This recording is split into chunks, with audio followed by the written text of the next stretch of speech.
Hello guys! I have prepared this video for you to watch it and start working on your project. So watch it carefully and bring to class any doubt you might have.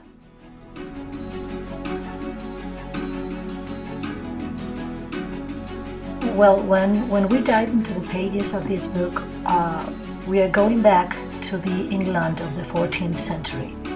And in the England of the 14th century, it was very common to find many pilgrims going to Canterbury to visit the relics of St. Thomas Becket. And this is the context where Chaucer places his masterpiece. And I'm telling you that this is a masterpiece for a number of reasons. The first of the reasons has to do with the fact that up to that moment in Great Britain, the major literary works were published whether in French, because it was the language of the court, or in Latin, because it was the language of the church. But Chaucer changed that tradition. So even though he could have written his book in a different language, he chose English, and that was a turning point within the British literature. Another major reason to consider this book as a masterpiece is that it is like a sociological record. It presents a very clear picture of how society was in the 1300s. We can also learn how the English life was. And finally, the quality of his narrative makes it a very nice book to read and a very entertaining one. So this book was written by Geoffrey Chaucer towards the end of the 14th century. And it is a collection of 24 stories which are built around a bigger story which is known as a story frame. A story frame is a literary technique that consists of setting a story within another bigger story. In this case, in the case of the Canterbury Tales, the bigger story is a storytelling contest.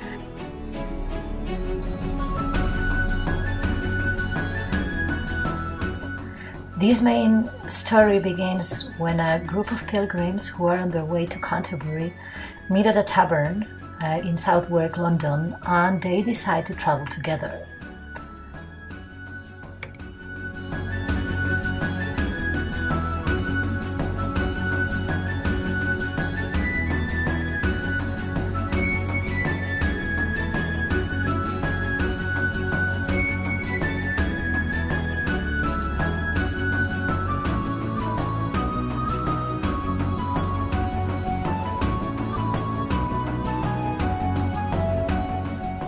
In order for the group to be entertained in their way to Canterbury, Harry Bailey, who is the host of the tavern, suggests that the group write together and entertain one another with stories.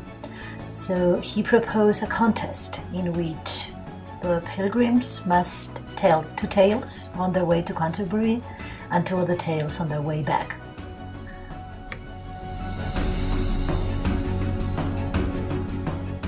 When they return, he will decide who the winner is, and he or she will receive a free meal at his tavern. They draw lots and they decide that it will be the knight, the one who will first tell his tale.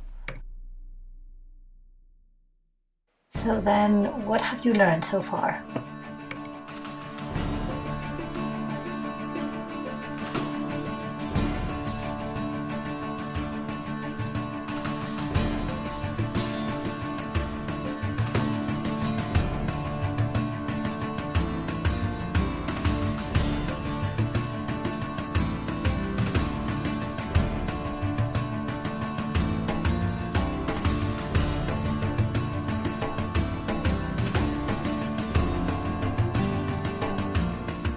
As I told you before, one of the main purposes of Chaucer when he wrote his book was to introduce us to 3 states or social classes within medieval England.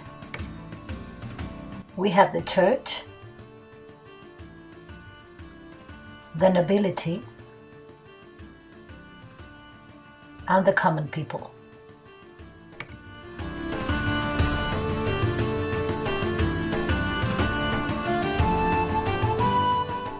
The first state is the church, which is a group that Chaucer criticized fervently because of their abuse of power. There are 5 characters in the Canterbury Tales that represent the church: the prioress, the monk, the friar, the parson, and the pardoner. These characters were born into one of the other 2 states and chose to commit their lives to the church, and they were expected to behave in a devout manner without too much attachment to any material goods.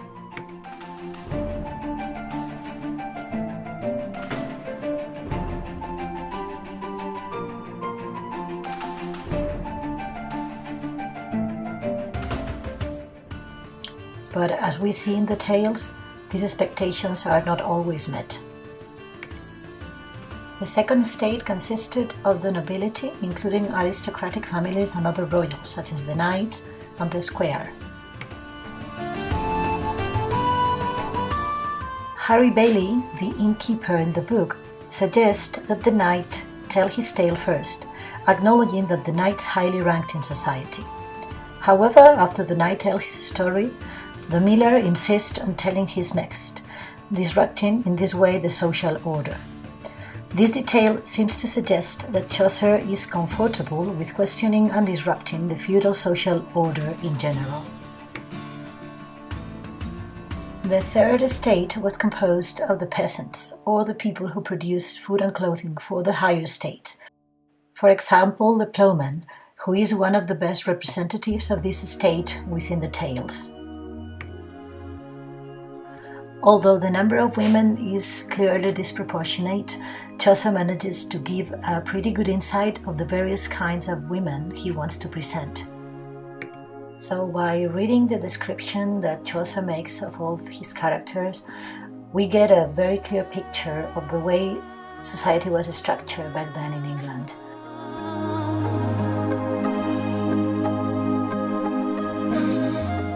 So, in spite of the fact that Chaucer intended to write at the beginning 120 stories, he ended up writing only 24 stories. And these are the pilgrims who tell them.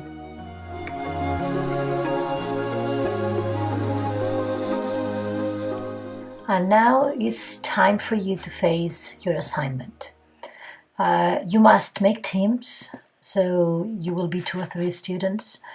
You must choose 2 characters, and you must study your character in detail, because you will have to chat in a social network as if you were him or her. And then you will select one of the stories, only one, and you will read it and you will create a storyboard to show to your classmates. You will have to include an exposition, conflict, rising action, climax, falling action, and resolution. And your storyboard should look something like this one. So here, as you see, you have all the different parts of the plot of a story, and this is what you need to develop. And that's all. Remember that all the material you will create is going to be forming part of the course.